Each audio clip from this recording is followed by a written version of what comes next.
Chapter 28. Lela's Departure. The announcement came not with a speech, but with a letter, folded, hand-delivered and signed in green ink. I'm leaving for the borderlands. Lela. Lela, no fanfare, no debate, just a decision, and the silence that followed was louder than any farewell. The borderlands were more than a place.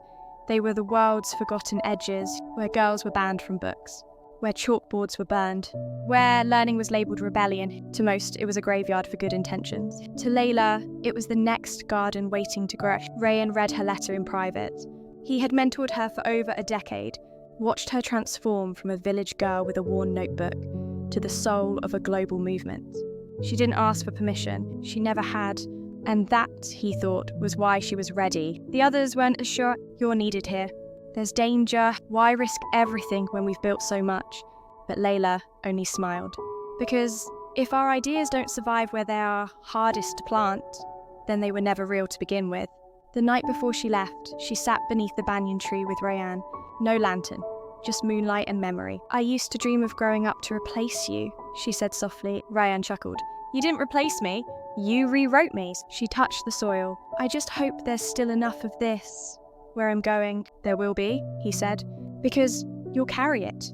At sunrise, she departed with only a canvas bag, a solar kit, and 2 books, one for reading, one for planting. Children followed her for part of the trail. Some cried.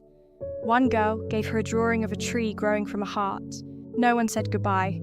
Only come back with stories. Weeks passed. Letters arrived, smuggled by traders and trusted allies. We started lessons under the ruins of a burned school. The girls are learning to write in sand until we find paper. We were threatened, but they saw we brought no weapons, only seeds. One day, a shaky live stream reached the garden. The screen flickered, but the voice was clear. Lela stood with a group of children in the remains of a temple.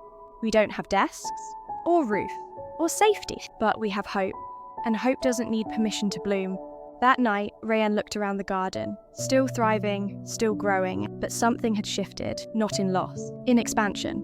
Lela hadn't left the garden. She had extended it. In his journal, he wrote, "When your strongest root leaves the tree and begins to walk, don't mourn it.